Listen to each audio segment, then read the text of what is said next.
Oke guys, welcome back to Daily Charting with Toshi, di mana kita akan daily chart your favorite cryptocurrencies. Oke, dalam 24 jam terakhir, cryptocurrency market meningkat sebesar 0,9%. Dengan total market cap mencapai di 841 miliar US dollars. Dan untuk Bitcoin kita bisa lihat terjadi peningkatan sebesar 1,76% dalam 24 jam terakhir di angka 16.900-an. Pertanyaannya kemarin apakah dia koreksi sampai 16.200 atau tidak, ya. Lalu untuk Ethereum dia meningkat sebesar 1,03% di angka 1223. Lalu untuk BNB dia meningkat sebesar 0,52% di angka 273. Untuk XRP dia meningkat 1,35% di angka 38 sen. Lalu Dogecoin dia meningkat sebesar 0,41% di angka 0,08 alias di 8 sen. Cardano terkoreksi tipis 0,04% di angka 33 sen. Dan Polygon terkoreksi sebesar kurang lebih setengah persenan di angka 89 sen. Nah, tentunya pada hari ini sesuai dengan pembahasan kemarin terjadi volatilitas ya pada beberapa data US. Seperti pembahasan kemarin sudah ada beberapa data yang menunggu jam setengah 9 malam kemarin ya. Yang pertama ada building permits, yang kedua ada initial jobless claim, dan yang ketiga ada Philadelphia Fed Manufacturing Index. Ya, kalau kita lihat di sini untuk initial jobless claim dan untuk building permits keluarnya nggak bagus. Ya, dua-duanya better than expected untuk USD. Ya, kita bisa lihat ini hijau. Dan yang gue masih bingung lagi adalah initial jobless claim di Amerika masih lebih rendah daripada forecast, bahkan lebih rendah daripada bulan lalu. Ya, this is really weird jujurnya. Ya, tapi ya pada faktanya dikeluarkan datanya seperti itu. Nah, ini tentunya membuat waktu itu indeks dolar sedikit meningkat ya. Kita bisa lihat dia weeknya sampai ke angka 107 ya. Tetapi setelah itu ya keluar juga data Philadelphia Fed Manufacturing di mana ini signifikan lebih rendah daripada harapan mereka ya. Harapan mereka adalah minus 6,2. Faktanya keluar minus 19, berarti berapa kali lipat dari forecast. Nah, menurut gue ini membuat market jadi cenderung bingung. Wah, ini hasilnya jelek banget. Akhirnya apa? Indeks dolar cenderung terkoreksi lagi. Ya, dan sekarang bisa dibilang ya sedikit tertekan lah dari hasil candle-nya kemarin. Ya, jadi kurang lebih seperti itu. Nah, untuk hari ini kita bisa lihat akan ada beberapa data juga yang cukup penting ya dari US. Yaitu ada ya sebenarnya cuma satu ya kalau dari US yang penting. Kalau dari Eropa di sini ada retail sales juga, tapi lagi-lagi dari kemarin-kemarin sih nggak terlalu ngaruh. Yang paling ngaruh mungkin dari US, kalau di sini ngomongin soal existing home sales, ya berarti ngomongin soal demand dari properti di US. Harapannya sama ya, semoga saja lebih rendah daripada forecast. Kalau dia lebih rendah daripada forecast, itu akan cenderung jadi satu hambatan untuk DXY atau indeks dolar. Dan itu bisa membantu risk on asset in general, termasuk cryptocurrency. Ya. Oke, jadi kurang lebih seperti itu untuk ekonomi kalendernya. Sekali lagi, itu datanya akan keluar nanti jam 10 malam. Jadi ya nggak terlalu begadang lah ya.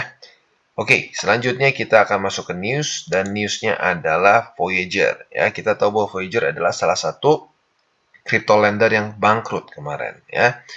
Nah, waktu itu mau dibeli oleh FTX. Ya. Tetapi FTX-nya ikutan bangkrut. Akhirnya di sini sekarang Binance berencana untuk memberikan bid untuk si Voyager ini ya. Tetapi penekanan dari FTX ini adalah ini terjadi setelah bukan FTX tapi dari Voyager adalah ini setelah FTX menyatakan mereka bangkrut. Maka mereka reopen lagi bidding proses untuk perusahaan-perusahaan tertarik untuk mengambil alih si Voyager ini ya. Dan dari Binance mereka melakukan penekanan, kita bukan ingin seperti SBF ya. Mereka tidak ingin menjadi white knight of crypto, dibilang. Ini pure business dan dibilang nggak ada Luke Skywalker or Darth Vader di dalam bisnis. Ya, jadi mereka hanya lihat saja menurut mereka Voyager masih layak untuk diselamatkan. Nah, semoga saja dengan seperti ini pelan-pelan demand, pelan-pelan trust terhadap cryptocurrency market ini mulai tumbuh lagi. Kalau bisa mulai tumbuh lagi, ini otomatis untuk recovery lebih cepat, ya. Jadi kurang lebih seperti itu dan sekarang kita akan geser ke chartingnya, ya. Seperti biasa kita akan lihat dulu Bitcoin. Ternyata kemarin nggak kena, ya. Jadi 19.292 sampai sekarang masih belum di retest juga. Nah, tetapi di waktu bersamaan, 17.000 masih menjadi satu resisten yang cukup menyebalkan bagi Bitcoin. Jadi sedikit dilema nih dan galau untuk Bitcoin. Lanjut atau enggak? Nah, semoga saja dia lanjut ya, lanjut ke atas dan harapan gua sih dia bisa sampai tembus dan daily close di atas tadi 17.621. Kalau itu bisa terjadi, itu bisa menjadi satu step yang cukup baik untuk Bitcoin supaya bisa pelan-pelan recover ya. Oke, jadi itu untuk daily-nya. Untuk long term-nya kita sudah hafal ya, masih cukup jauh dari PR dia, yaitu adalah MA20 dan juga 19.200-an ya. Jadi ya harapan gua sih minimal nggak bikin lower low yang lebih dalam lagi lah ya. Dan mungkin yang lebih gua harapkan lagi sebenarnya sih semoga saja nggak ada exchanger atau lender atau apapun yang insolvent lagi. Karena kalau itu bisa terjadi, kembali akan bisa terjadi contagion effect dan akan membuat market cenderung lebih parah ya. Jadi kurang lebih seperti itu overallnya. Untuk indeks dolar kita tadi sudah sedikit bahas ya di belakang tadi. Untuk indeks dolar dia cenderung sedikit apa ya? Kemarin sedikit dapat bensin nih karena berita yang nggak terlalu bagus dari US ya, apa namanya dari building permits dan juga keluar data dari satu lagi itu initial jobless claim. Dua-duanya bagus untuk USD. Tetapi untuknya yang Philadelphia itu nggak bagus, bahkan ekstrim nggak bagusnya. Sehingga dia cenderung galau dan turun lagi ke bawah. Kalau menurut gue, simple yang gue harapkan adalah indeks dolar yang terus melemah dan bahkan menembus dua support penting ini. Yang pertama adalah 105,5 dan yang kedua adalah MA200. Nah, basically mereka ini sudah nyaris confluence. Semoga saja nggak sampai mantul. Karena kalau sampai mantul di sini dan naik bahkan bisa sampai 108, 109 lagi, ini akan membuat cryptocurrency market kembali kebakaran. Ya, jadi itu dia harapannya untuk indeks dolar. Dan kalau kita lihat di sini untuk Nasdaq, S&P, dan Dow Jones mereka mulai cenderung sedikit koreksi karena tentunya DXY yang menguat. Untuk Nasdaq dia nyaris menemukan support di 50, S&P nyaris ke 20 dan untuk Dow Jones dia ya mungkin ke 20 juga ya. Jadi kurang lebih seperti itu secara makronya dan kita sebentar lagi akan masuk ke buy limit. Tetapi sebelum kita masuk ke buy limit seperti biasa gue harus ingatkan dulu bahwa DCWT ini bukanlah financial advice ya, tujuannya bukan itu, tetapi untuk edukasi ya supaya lu pada nggak kenal lagi grup-grup sinyal yang nggak ngasih edukasi, bentuknya cuma dikasih angka-angka doang, suruh bayar. Kalau udah kena liquid, lu udah kena margin call, lu protes, lu di kick, ya itu udah terus sering terjadi lah. Mendingan belajar sendiri. Nah, terus bagaimana cara untuk mendukung TCI? Ada banyak. Lo bisa like our video, bisa share our video, bisa juga subscribe ke YouTube channel kita, atau bisa menggunakan link referral kita di bawah. Nah, sebelum kita lanjut, kita akan dengar dulu pesan-pesan dari sponsor kita pada hari ini. Oke, today's video is brought to you by MeTrade, di mana kita bisa trade lebih dari 400 financial markets dengan zero commissions, competitive spread, flexible leverage, dan juga fast and reliable order execution. Ya, nah tentunya kita tahu dalam kondisi market yang seperti sekarang, apalagi beberapa bulan terakhir, kripto ini cukup volatile, ya apalagi drop ekstrim karena FTX kemarin. Nah, tentunya ya beberapa dari kalian mungkin berpikiran untuk diversifikasi ke aset kelas lain. Nah, tentunya di exchanger, arguably kita sulit untuk melakukan itu, ya. Nah, bagaimana cara alternatifnya? Kita bisa menggunakan MeTrade. Karena seperti yang kita bisa lihat di sini, kita bisa trade berbagai macam aset kelas, mulai dari forex, commodities, major indices, shares, dan lain-lain. Ya, dan yang gue suka juga dari MeTrade ini adalah mereka ada demo account. Jadi lu nggak harus langsung depo ya, lu bisa coba dulu demo account. Ada sebesar 50.000 USD yang bisa lu pakai untuk bereksperimen ya dan membiasakan diri untuk trade di broker karena ada sedikit perbedaan dibandingkan dengan trade di exchanger ya. Dan selain itu juga yang gue suka adalah secara tampilan dia cenderung intuitif dan lebih user friendly ya. Kalau zaman dulu kita harus menggunakan MT4, di MeTrade dia langsung sudah terintegrasi, kita tinggal klik-klik saja langsung bisa masuk dan untuk mengakses demo account juga jauh lebih mudah ya. Jadi buat lo yang tertarik untuk diversifikasi atau mencoba aset kelas lain, bisa pertimbangkan untuk menggunakan MeTrade. Oke, dan sekarang kita masuk ke buy limit untuk Bitcoin ya. Jadi seperti yang kita bisa lihat, ternyata posisi long kita yang sudah kita tunggu ya, nggak dapat juga retest ya, sudah beberapa hari di sini. Tapi nggak apa-apa, ya kalau belum ada retest, belum ada setup ya jangan dipaksa. ya. Jadi untuk sekarang kurang lebih masih sama ya. Untuk posisi long kita tunggu apakah akan terjadi konfirmasi di 16.282 ya. Kalau sampai terjadi alias terjadi retest 1, retest 2, kita bisa pertimbangkan untuk buka posisi long di 16.282. Lalu target TP-nya adalah di 17.621 ya. Jadi itu untuk posisi long-nya. Untuk posisi short-nya tinggal kita nyontek ke tanggal 10 dan 11 November kemarin ya. Dimana adalah setup yang almost perfect ya. Retest 1 pada tanggal 10, retest 2 kita buka posisi short, langsung kita target TP waktu itu ke 15.874.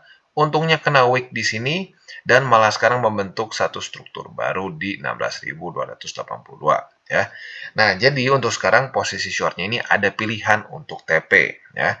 TP pertama yang lebih konservatif bisa pertimbangkan di 16.282 dan TP yang lebih agresif bisa pertimbangkan di 15.874 ya. Sekali lagi disesuaikan dengan risk profile, bukan pengen profit berapa ya. Oke. Itu jadi kurang lebih untuk futuresnya.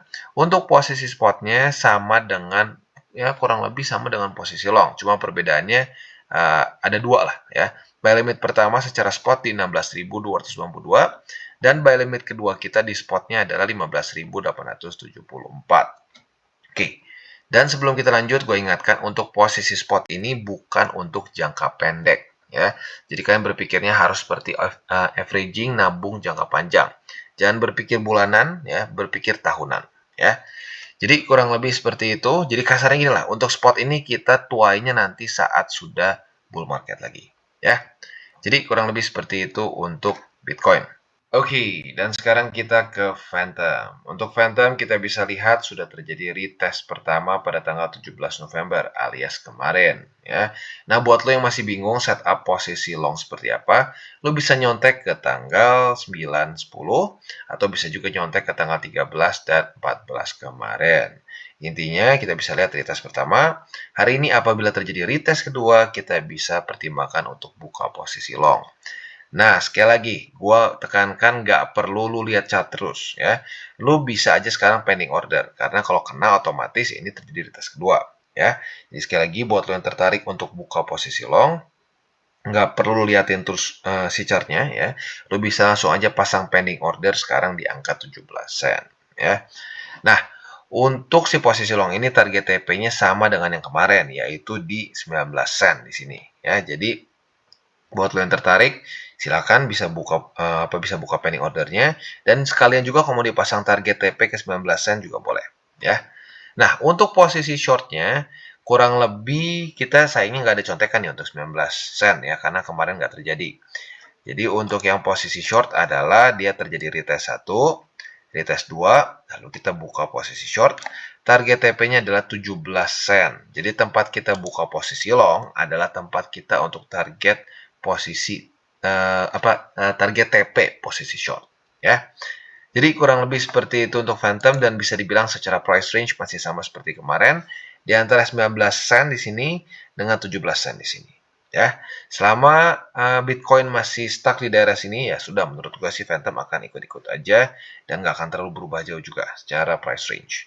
Untuk posisi spotnya mungkin kalian bisa pertimbangkan di 15 sen. Oke, dan selanjutnya Cardano. Untuk posisi short Cardano yang sudah kebuka dari tanggal 15 harusnya ya. Ini sekarang sudah masuk hari keempat ya. Dimana dia masih belum juga kena target TP kita di 30 sen. Nah, jadi gue balikin lagi ke lo nih. Ya, pada hari ini juga kan akan ada data dari US yaitu existing home sales. Ini juga ada kemungkinan bisa bikin market volatile. Jadi buat lo yang ngerasa bahwa ya udahlah cukup profit sebesar, kita bisa cek berapa persen nih ya. Profit sebesar ya 2,88% cukup. Ya udah, TP aja. Ya, nggak salah karena ada probability dia bisa rally gitu ya dari data ekonomi kalender hari ini. Nah, tetapi buat lu yang pengen stick sama SOP ya nggak apa-apa juga. Bisa kalian tahan sampai ke target utama kita yaitu di 30 sen. Atau kalau kalian sedikit mau lebih konservatif, boleh juga di 31 sen. Ya. Jadi kurang lebih seperti itu untuk target posisi short. Untuk posisi longnya masih sama dengan kemarin setupnya. Apabila terjadi retest 1, retest 2 di 30 sen, kalian bisa pertimbangkan untuk buka posisi long dengan target TP di 33 sen. ya. Jadi kurang lebih seperti itu untuk posisi long dan short di Cardano. Untuk posisi spotnya boleh saja di 30 sen, ya. Jadi kurang lebih seperti itu, dan secara struktur ya kita masih bisa lihat sendiri lah, cenderung nggak terlalu bagus. Walaupun sekali lagi secara fundamental jujurnya menurut gua Cardano sedikit aneh ya, dia padahal kayak nggak ada masalah yang ekstrim gitu ya. Nggak pernah ada bridge yang jebol, nggak pernah ada transaksi yang ngejam, tapi nggak tahu kenapa secara harga cenderung drop. Ya menurut gua kalau secara fundamental ya cenderung undervalued dibandingkan beberapa altcoins lain. Tapi sekali lagi, nggak berarti karena undervalued dia nggak bisa lebih rendah ya. Tapi intinya, bolehlah lebih sering-sering lu lihat secara spot, mungkin lu averaging lebih dibandingkan dengan beberapa alts lain, ya.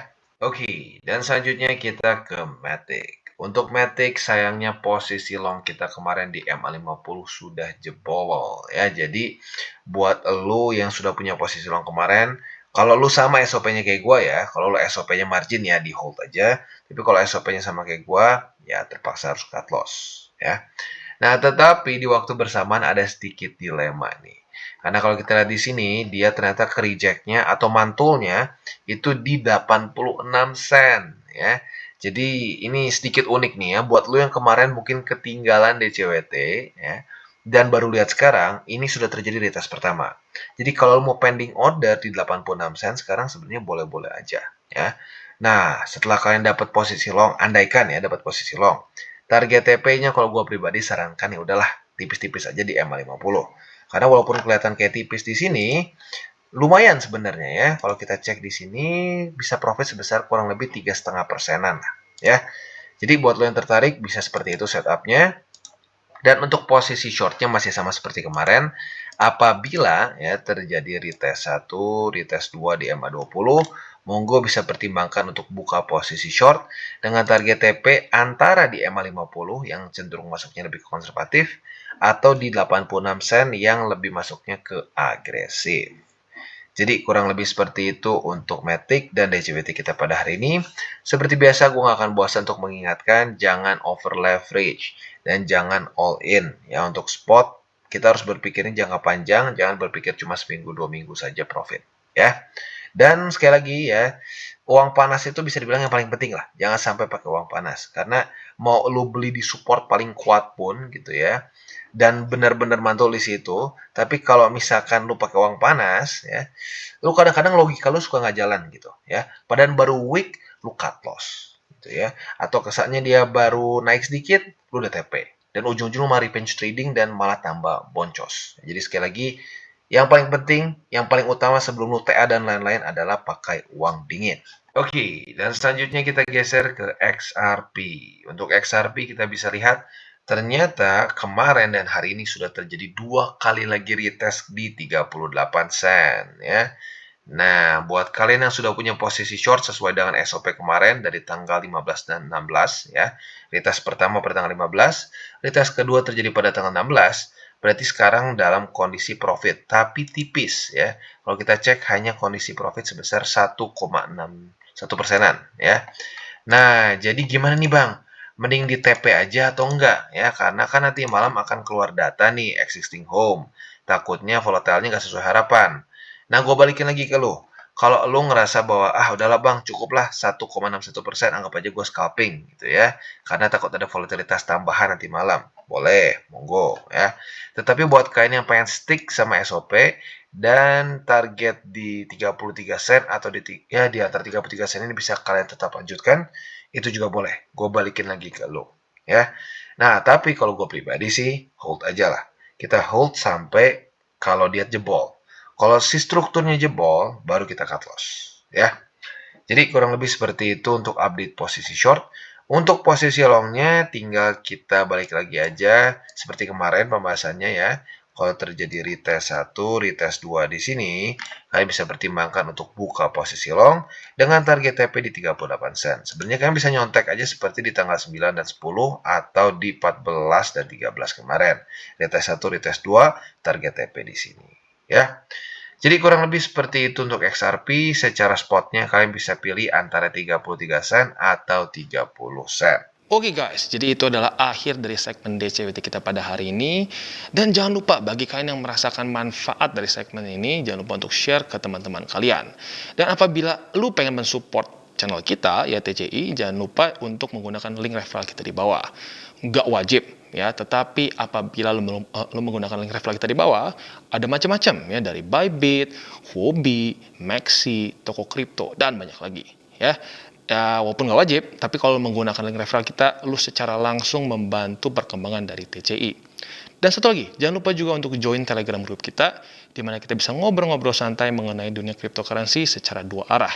So, jangan lupa untuk like, subscribe, click the bell icon, and see you on the next video.